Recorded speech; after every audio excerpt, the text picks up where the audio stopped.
carpool every week? No. I'm just doing your mother a favor. Do I have a fever? I feel like I'm gonna throw up. You're fine. Cindy, what did we just decide about bubblegum? Sorry, Mrs. Gray. I, completely forgot. Did you completely forget, or did you do something similar to completely forgetting? What?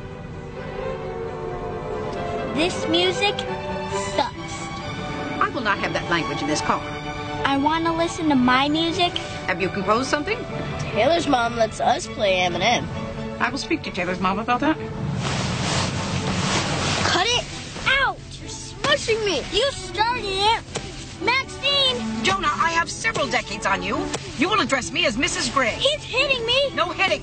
He's throwing spit bubbles at me! No spit bubbles. Grandma, I figured it out. I think I'm carsick from all the swerving.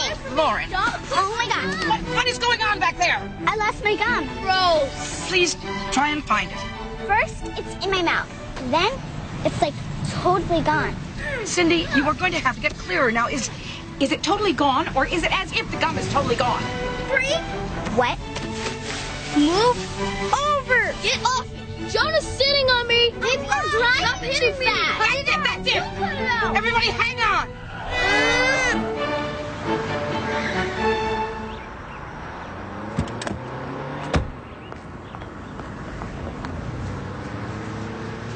Get out of the car. Cindy, out of the car. Zachary next to her? Okay. I've had it with you people. Who drives the car? Me or you? Do you have a driver's license? No, you don't. Do you know how to drive a car? You do not. I am the one who has to be happy in carpool, not you. There will be tears tonight, and they won't be mine. Do you think this is funny? Spit that gum out. Spit it out!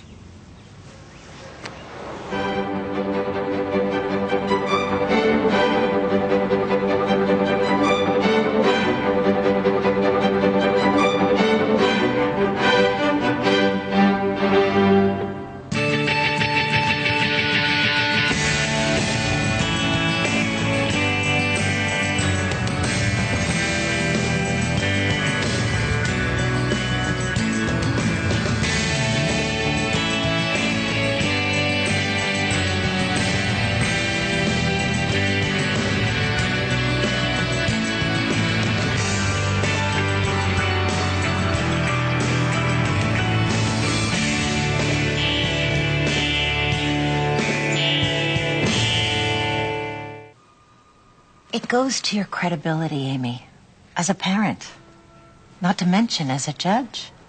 That's completely unfair. Of course it is. But look at it from their side. You testified to the Judicial Ethics Committee that you were not romantically involved with your CSO. I wasn't. And I'm not. I told you he was not my CSO when that happened.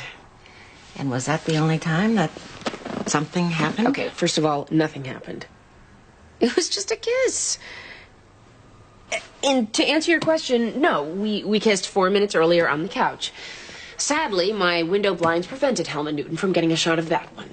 Amy. Can we put those away? I don't need to see them anymore. I was there.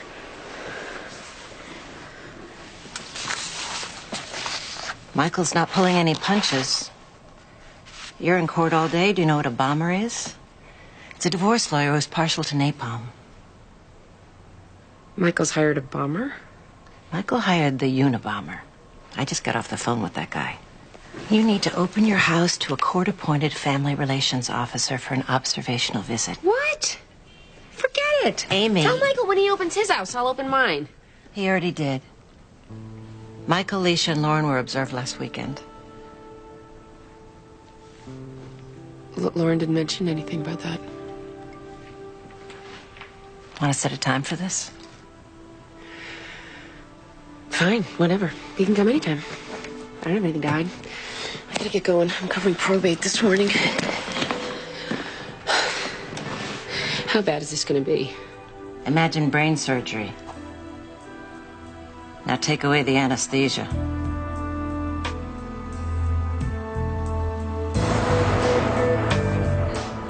We're in the cafeteria. He's got a tray full of desserts. And he turns to me dead serious and he says, Heather, do these scrubs make my ass look fat? And the correct answer is, of course, no. It's the Pop-Tarts and the chocolate eclairs that make your ass look fat. See? That would have been perfect. Where were you 5 minutes ago? It's on the roof. Smoking again? No, I was looking for the bat signal. It's easier to spot from up there. Perfect consistency of roofing tar. I think I'll pass. I've had worse. If you get a chance, you should refile those x-rays. If I get a chance? Seniority. I'll arm wrestle you for it if you like. Loser files them. Unless, of course, you're scared because you know I work out. Come here, look at this. Yep. That's a spine. I'd recognize it anywhere. Second vertebrae right here. Oh, God. Tell me if I'm wrong. I think that's a break. It looks like a hangman's fracture. How did you spot that? A century ago, I was going to be a neurologist. Right. Johns Hopkins. Show off. Tell me something else. A C2 fracture means this guy goes directly to ICU, and his x-ray goes with him. So what's it doing here? That's what I'm wondering. He was released? That's what it says. Otis Arnold, 49 years old, bicycle accident, sprained neck, released at 11:30 last night. Sprained neck, it's a fracture. This guy so much as sneezes, he could sever his spine. He should be in the ICU right now. Don't snap at me, doctor. I didn't release him. Who did? Read the damn file yourself. I don't believe it. What? Who's he attending? Dr. Redeker. Lily?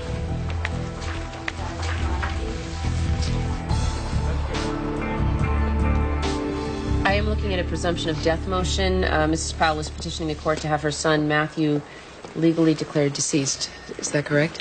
Yes, Your Honor. Mr. Powell, I take it that you are contesting this declaration of death. Vehemently, Your Honor. Well, I can only imagine what you two have been through, and my sympathies are with you. Mrs. Powell, your son disappeared 4 years ago? Yes, that's right. 4 years and 3 months. And you do understand the presumption of death would be automatic in the eyes of the court after 7 years? Yes, I understand. Mrs. Powell is pursuing the declaration now because she intends to file civil charges against the man she believes killed her son. A declaration of death would establish an estate for her son, which would in turn allow her to file a wrongful death lawsuit. And the man you believe killed your son is... He's in state prison on unrelated charges. He'll be up for parole next year. Have criminal charges been filed against this man for your son's murder? No. Why not?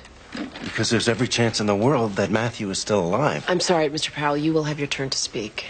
The district attorney's office has its own agenda and moves at its own speed. We remain hopeful, but Mrs. Powell wants her day in court. I'm not interested in damages, Your Honor. I want to know what happened to Matthew. I want my questions answered. And I want a court of law to find him guilty. This isn't about money. I want to see that this man doesn't get away with what he did to my boy. Mr. Powell, you believe your son is alive? I know he is. Look, right here, I have got private investigators' reports, testimonies from eyewitnesses who say they have seen Matthew, hundreds of leads collected from a website I set up. We'd like the notebooks entered into evidence. For the last 4 years, my client has devoted his life to searching for his son. A declaration of death from this court will effectively and prematurely end the official investigation of missing persons. Well, I'll need some time to go through this documentation, so I'll hear arguments... This afternoon at 2 o'clock. This afternoon at 2 o'clock. Otis Arnold, A-R-N-O-L-D, 49 years old, African-American. My name is Dr. Labont. Thanks. If he does come in, you need to have him lie down on his back looking at the ceiling, call 911, and then call me at St. Mike's. Am I locked? They said he only comes in there a couple nights a week. I have a list of other shelters. I'll try his sister again. Kyle?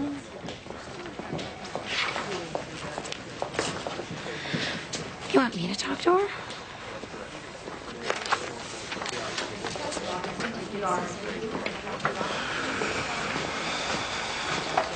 Lily. What's going on here? I was paged 3 times. I kept calling and I can't get through. Yeah, we've been kind of tying up the phones. Why? In here. Talk to me, Kyle.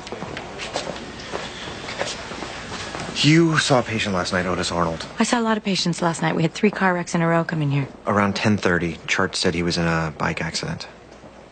Yeah, I remember him. He had a sprained neck.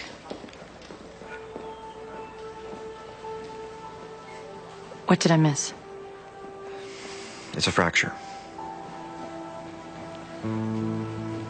Let me see the film.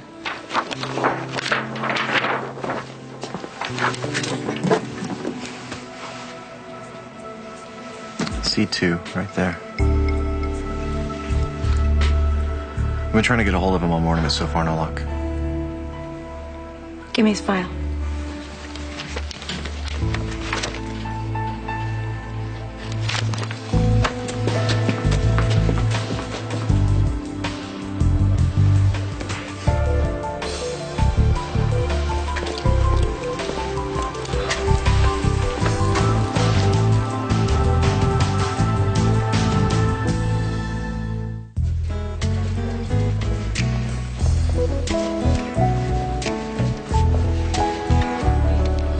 Robert, what is this? A basket of cookies? I see that. What I meant was why. Has Sean achieved some personal milestone I don't know about? From his client.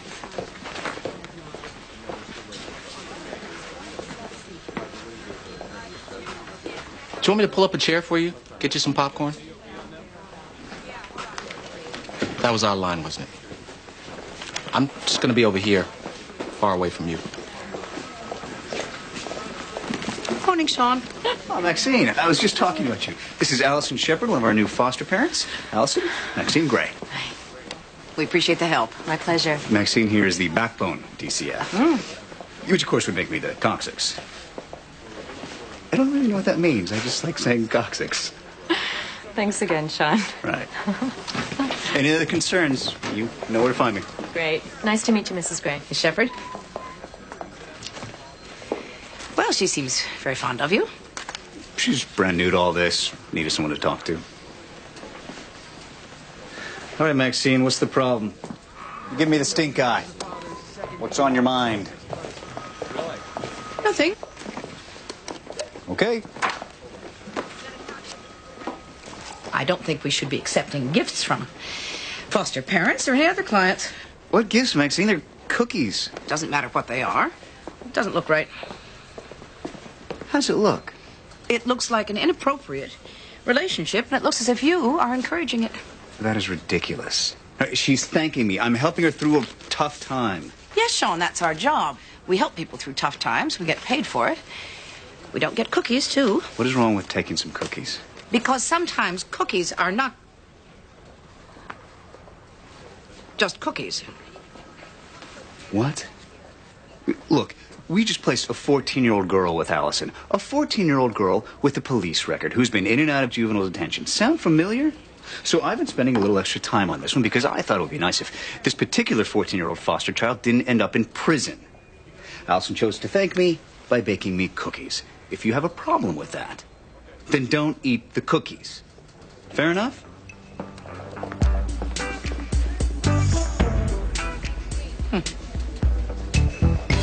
6 weeks before Matthew disappeared, Darrell Wilkie, a repeat sex offender, was paroled from Vermont State Prison. At the time of Matthew's disappearance, Wilkie was living 3 miles from the Powell house in Connecticut.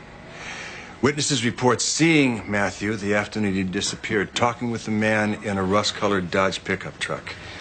Darrell Wilkie drives a rust-colored Dodge Ram pickup truck. Well, so far I'm with the state's attorney.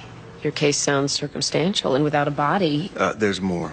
While searching Wilkie's garage, police found Matthew Powell's bicycle. When questioned, Wilkie claimed he got the bike at a yard sale and has denied any involvement in Matthew's disappearance. But a former cellmate of Wilkie's told investigators that Wilkie once said, "No one will ever find Matthew Powell's body." And yet, despite all this evidence, the state's attorney's office is still unwilling to go forward and indict? Why do you suppose that is, Detective? A murder trial without a body is always a gamble. No DNA evidence, the odds get worse. Detective, I realize you're quite convinced that you know what happened to Matthew Powell. But are you pursuing other leads? Absolutely. We pursue every lead that comes across our desk. That's a lie. I have forwarded literally hundreds of leads to Detective Donahue, and I know for a fact his department has ignored half of them. Your Honor, there simply isn't enough time or money to chase down every far-fetched anonymous report. Reports from psychics, tabloid reporters, armchair detectives. Detective, isn't it true that if Matthew Powell is declared dead, there will be even less money and fewer resources available? And at that point, doesn't this case, for all intents and purposes, become closed? In my opinion, and regardless of what happens here, this case is closed. I think you should declare Matthew dead and let these people move on.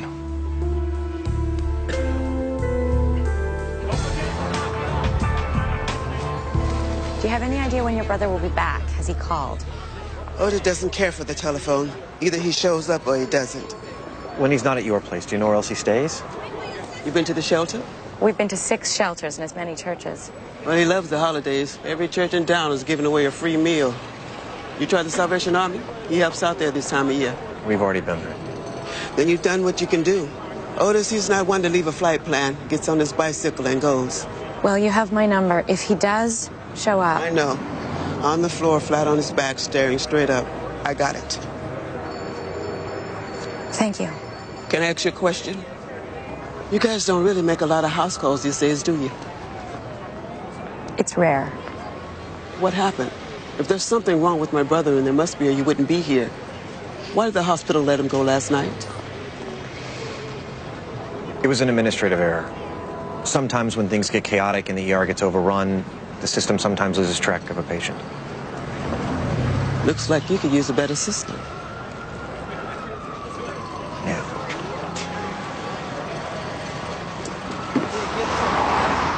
What the hell was that back there? It looked like you needed some help. I was trying to... Cover my ass? You were making excuses for me. Well, yeah, we're on the same side here. I thought that's what we do. You watch my ass, I watch yours. I didn't ask you to lie for me. Don't do it again. There's a park down the street from our house. Matthew was 9 years old at the time, and all he wanted to do was ride his bike. I told him he could ride around the block while I pushed Kelly on the swing. He gave us a little wave, biked off, and that's the last time I saw him. A week went by, and another. And Matthew's picture was all over the television, the newspapers. Hundreds of volunteers were combing the streets for him, and it became clear that he hadn't gotten lost, trying to find his way home. Someone took him. Mrs. Powell, how long had you lived in Cromwell when Matthew disappeared? About 6 weeks. How was Matthew adjusting to the move? It was difficult at first. It's a big change, but he was really trying. Did he ever threaten to run away? Sure he did. Once a week. He was 9 years old. And the day he disappeared, isn't it true that he was upset that morning?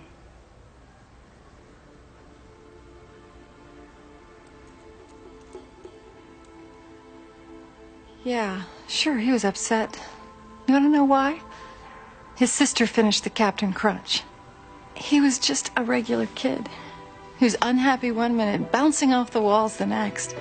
But he was starting to fit in. School had begun. He'd made a couple of friends. He didn't run away.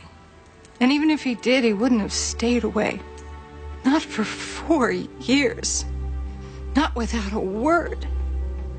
You know that, Tim.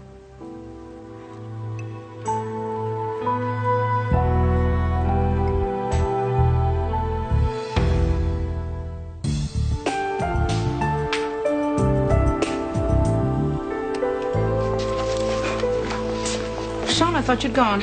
No, I have a late meeting. Don't work too hard. Did you just shave? Mm-hmm. Well, didn't you shave this morning before you came to work?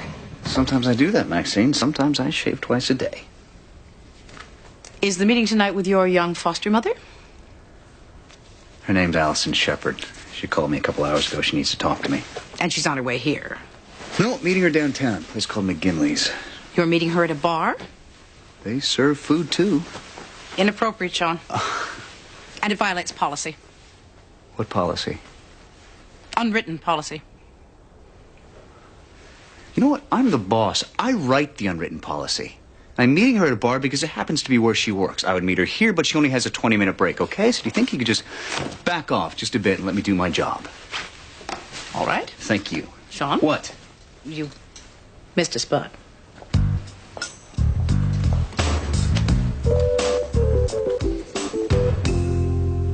No, I'm sure she didn't mean to compare your son to... Well, there are any number of ways to interpret that. Oh, really? Those were her exact words. Yeah, I guess that's not really open to interpretation, is it? Yeah, she called me too. No, I think it's a great idea. Okay, apologize to your son for me. What did you do? No idea what you're talking about. Carpool this morning. You terrorized the children. I did nothing of the sort. Did you not pull the car over, make the children get out of the car, and yell at them at the side of the road? We had a discussion. Mrs. Harriman, the third-grade teacher, saw your discussion. She said it looked like you were lining the children up for execution. Mrs. Harriman? Is she not the one who locked herself in the greenhouse overnight? That was a long time ago. Oh, she's an idiot with tenure. Mom, this is the last thing I need. You know, every time the phone rings, it's another angry parent. You know what they want to do? They're gonna boot me out of carpool. They are not. Well, they're all coming over here tomorrow night to discuss the problem. Good. It will give me an opportunity to set things straight. No, you will be at the movies or at dinner. But we were going to decorate the tree. Mom, you're not coming anywhere near this meeting. Oh, Amy, that's ridiculous. Let me talk to them. Absolutely not. You have done enough already. You want me to get... Don't you dare.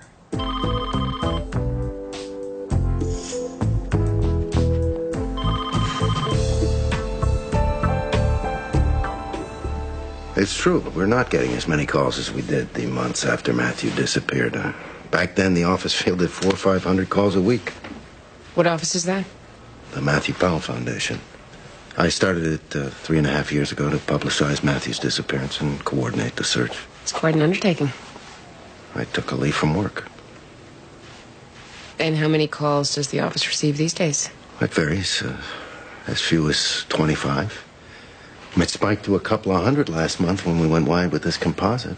I hired a forensic artist, a guy who used to work with the FBI to create this. We think there's a good chance this is what Matthew looks like now. He's 13 years old. In 1998, a similar type of composite was used to locate a boy who had been abducted 3 years earlier in Ohio. That boy is safe at home. It does happen, Your Honor. So you don't believe Detective Donahue? You don't believe this Daryl Wilkie killed your son? I think it is a significant lead, and it bears continued investigation, but I think there are any number of equally plausible explanations. Such as? I mean, maybe he's being held against his will. Maybe he's been hospitalized. I mean, he could be overseas. There was a case in San Diego of a 2-year-old girl who disappeared from her bedroom and turned up in Puerto Rico 7 years later. Your Honor, these cases are the rare exceptions. Counselor, I'm aware of the odds. I believe my son is still alive. Despite all evidence to the contrary. Your Honor, I have personally sorted through over 100,000 tips and leads regarding Matthew. I have heard from people who have seen him. You've heard from lonely old ladies in crackpots. People who want to make a dollar. Not all of them. What about Kelly? Oh, Tim, please don't. Who's Kelly?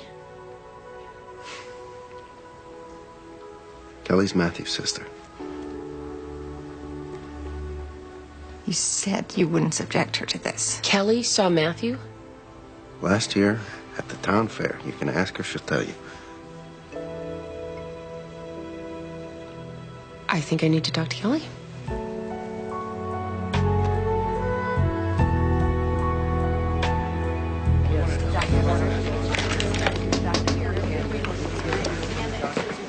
Do you have that blood work for me?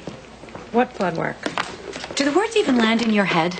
Triage 2, the teenager. How many times do I have to ask for something? Once would be nice. You want to watch your tone with me, Doctor? Dr. Redeker. What is this? It's the blood work on the teenager in triage 2. You asked me for it about 20 minutes ago. Thank you. What do you want, a written apology?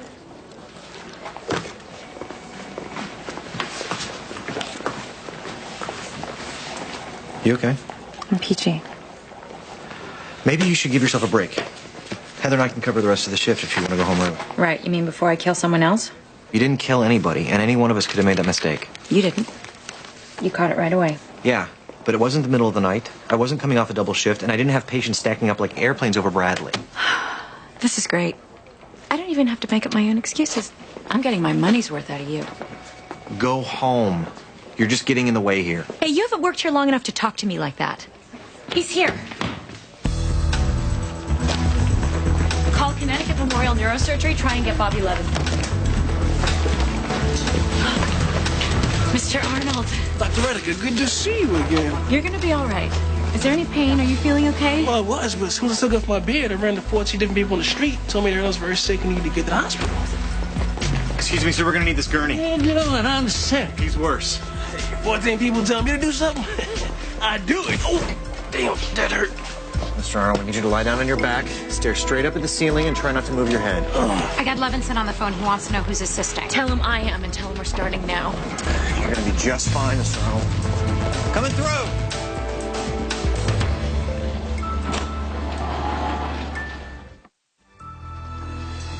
There's a fall carnival on the football field every year. Last year, my dad was supposed to take me, but he had to work at the foundation all weekend. So I went with my friend Rachel and her family. And that's where you saw Matthew.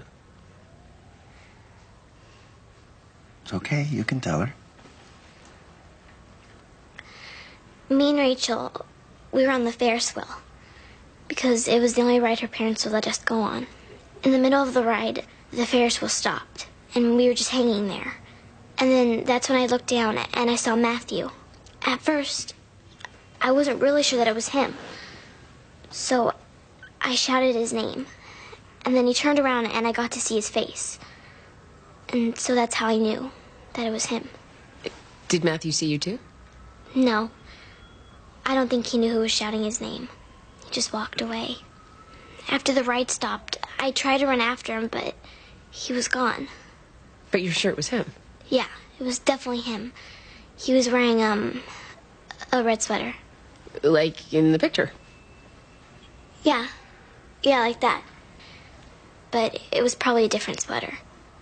Yeah. Well, after you got off the Ferris wheel, what did you do? Well, I called my dad, and he was there in like 10 minutes. The police and everything. They looked all over the place, but they didn't find him. When the police left, me and my dad stayed, and we kept looking until the fair closed. Well, what about your friend Rachel? Did she see Matthew too? No, she missed the whole thing. She didn't even know I saw Matthew. But wasn't she sitting next to you on the Ferris wheel? No. No, I was by myself. Oh, I thought you said you guys went on the ride together. Yeah, I forgot. We were on the ride together. But she didn't see Matthew? No. I don't think so.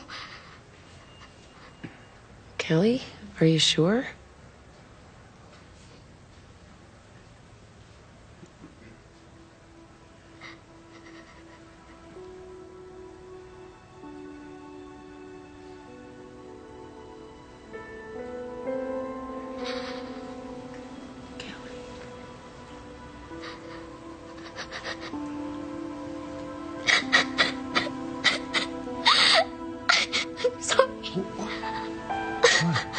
What, honey? I didn't see Matthew. Yes, you did, honey. You told me, remember? I didn't see him. I didn't see him. Why? I just thought... Kelly, why did you tell your dad that you saw Matthew? Because I knew it would make him happy. And I just wanted you to be happy. I'm so sorry, Daddy. I'm really, really sorry. Please forgive me. I'm sorry, Mom. I'm so sorry.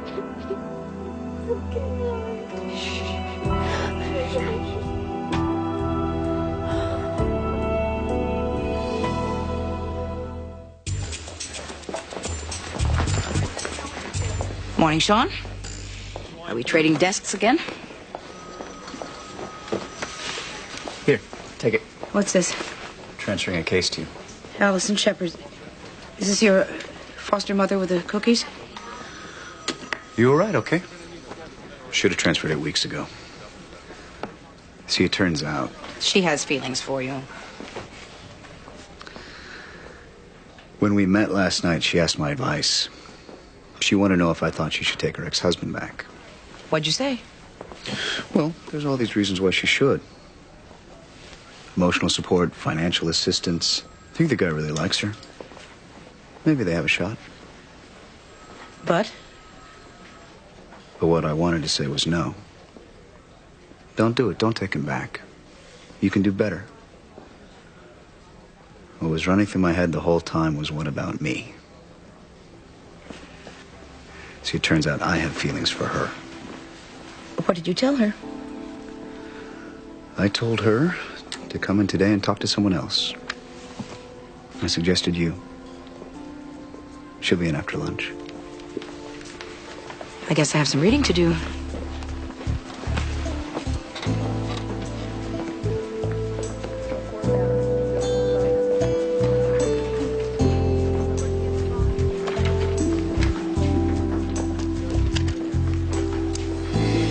He's going to be fine. He's got a significant recovery ahead of him, but he's out of the woods. Oh, thank God. Can I see him? In a few minutes, he's still out. Mrs. Arnold, there's something you need to know. We made a mistake here last night with Otis. I made a mistake. I didn't see what I should have seen on his x-rays, and I released your brother. So if he wants to hold someone accountable, or if you do, that person is me, Lily Redeker. I can spell it for you if you'd like. You mean for the big lawsuit? For whatever reason. I was a waitress for 20 years. I understand pressure. Mistakes happen. Biggest lawsuit in the world won't change that. No.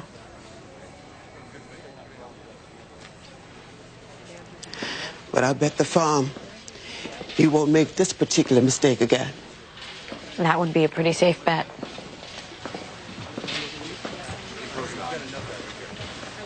You have the list of counselors? Talk it over with Megan and bring her by sometime next week. Thanks so much, Maxine. You've been, everybody here has just been so helpful. We'll spread the word. We can always use more foster families. You remember Sean? Of course she does. Because it was just yesterday that... I have to get back to work, so thanks again. Say hi to Megan.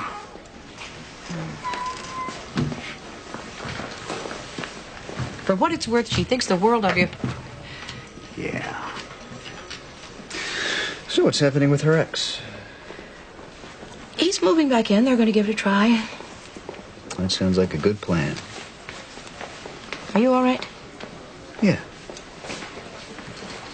No. I think I might be spending too much of my life on this job. Could be what's happening with Eric or the holidays, but sometimes it seems like I've got nothing outside of this place.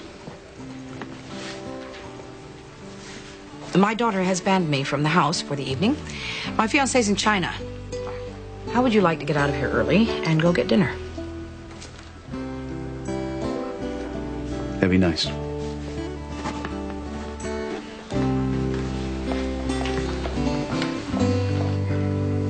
The petition in front of me is a request for a court order declaring Matthew Powell legally dead. This is not a criminal trial. The law for such a ruling simply requires that the petitioner prove that the person, Matthew, was exposed to a specific peril and that it's more likely than not that he is dead. Tragically, I believe that the burden of proof has been met. I am ruling that Matthew Powell is dead. I will not minimize your loss by presuming that this ruling will ease your suffering or bring you any closure. That said, it is my hope that this ruling will motivate the state's attorney's office to take a closer look at the case against Darrell Wilkie. One way or another, Mrs. Powell, you will have your day in court. And I hope that you get the answers you need. Mr. Powell, I would encourage you to look at your family and see that as a parent, you still have a job to do. You need to honor the memory of one child without losing sight of the other. I can't tell you how to do that. But I hope you find your way.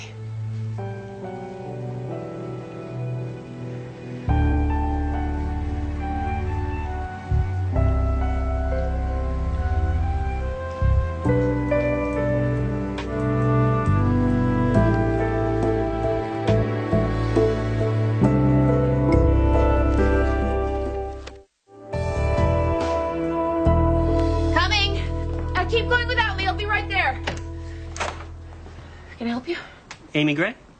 I'm Mitchell Raskin. I'm from the court. What court? My court? You have a court? Let's start again. You are... I am the family relations officer. You're involved in a custody dispute, is that right? Oh, God. I'm here to observe. Now? I believe we have an appointment. Is that a problem? It's just not a good time. Amy, we're all waiting for you. Is there something going on in there you'd rather I not see? Oh, forget it. Come on in. Jonas said he'd rather take the bus to school than get back in that car. Zachary's refusing to even go to school tomorrow. Look, I know my mother's tough, but she didn't mean to hurt anybody. What she did in that car was simply a form of abuse. I'm sorry. Who was abusive? Can we not use that word? Just dial it back a little bit. Why is he here? Who are you? This is, I'm a friend of the family.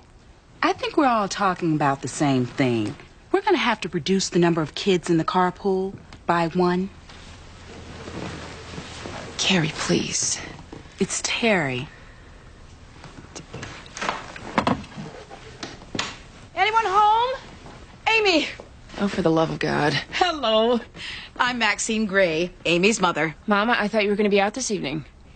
Dinner ended early and all the movies were sold out. No, they weren't. It seemed to me that I should come back here and defend myself. I'm glad you're here. I, for one, would appreciate hearing exactly what was going through your mind when you decided to verbally assault our children. You must be young Zachary's mother. That's right. He's a very sweet boy. Bright, well-spoken, but he has a short temper. And his devotion, his passion for professional wrestling, it translates into a need for him to repeatedly punch and poke the boy next to him. And that boy would be, your son, Jonah. Zachary punched Jonah? He gets that from his brother. He's a boy. He'll outgrow it. They all do. But until he does, I told him that he had to sit on his hands for the duration of the trip. And speaking of Jonah... He said you yelled at him and gave him homework? He complained about my choice of music. According to him, it sucked.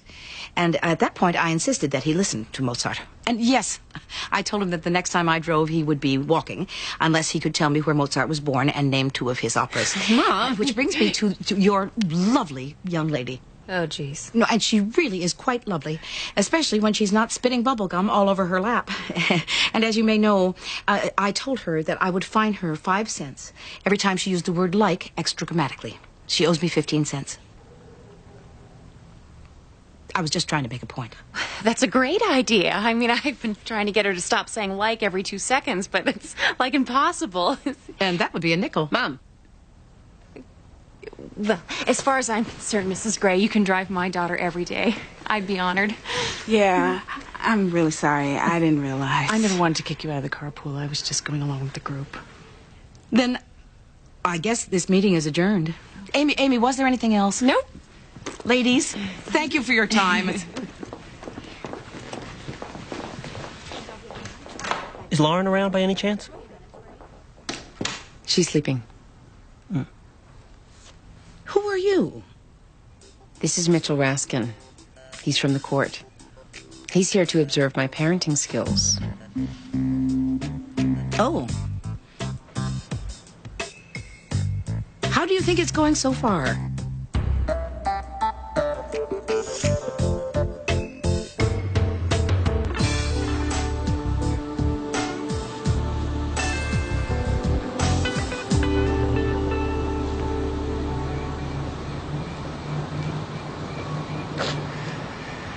Before you go all Surgeon General on me, I did not come out here for a cigarette. I came out here to drop water balloons on unsuspecting patients, but this just seemed like a better idea. I need to talk to you. Don't let the cloud of secondhand smoke scare you off. So what, you're just not going to let me apologize? Is that your strategy? You have nothing to apologize for. You were right. When we were talking to the patient's sister, I didn't want to tell her it was me. That I was the one that dropped the ball. That's why I paused. I don't know what I would have said if you didn't jump in. I think you would have told her the truth.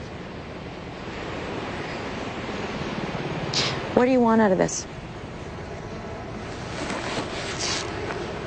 Out of what? Out of this. You caught my mistake. You saved a man's life and my career. What do you want? What do I want? I don't know. Buy me a burger sometime. A burger. Right. You've got this major piece of leverage now. You are going to want something. That's not how I look at it. That's the way everybody looks at it. Who's everybody? Everybody I've ever worked with. So apparently you've only worked with the most cynical and opportunistic doctors on the planet. Wow. Can I just say that your bar for normal human behavior is really low? And that comes from somebody who spent time in rehab. Yeah, I'm not buying it. You're going to want something. I like my burgers cooked medium. With thick steak fries on the side. I don't like curly fries. I never have. Have a good night, Doctor.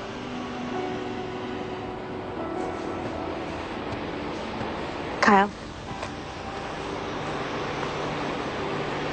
Thank you.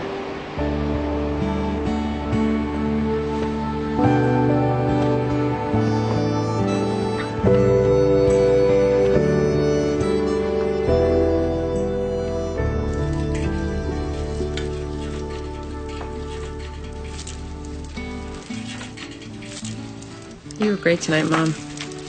Yes. Well, I have my moments. I'm sorry that I snapped at you. I overreacted when I got all those phone calls. Should have just asked you what happened. You have a lot on your mind. I am terrified I'm going to lose Lauren. Help me with these lights. I keep looking at my life through Michael's eyes, and all I see are all the mistakes I've made. All the times I've let Lauren down. You are a wonderful mother. I could do better. Yes, you could. Well, we could all do better. It's...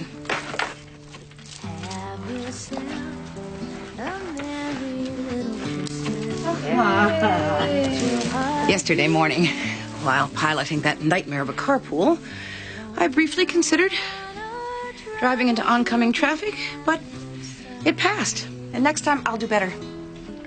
No, there's not going to be a next time. Huh. Imagine my disappointment. Make the Yuletide gay. Hang a shining star upon the highest bough, and have yourself a merry little Christmas now.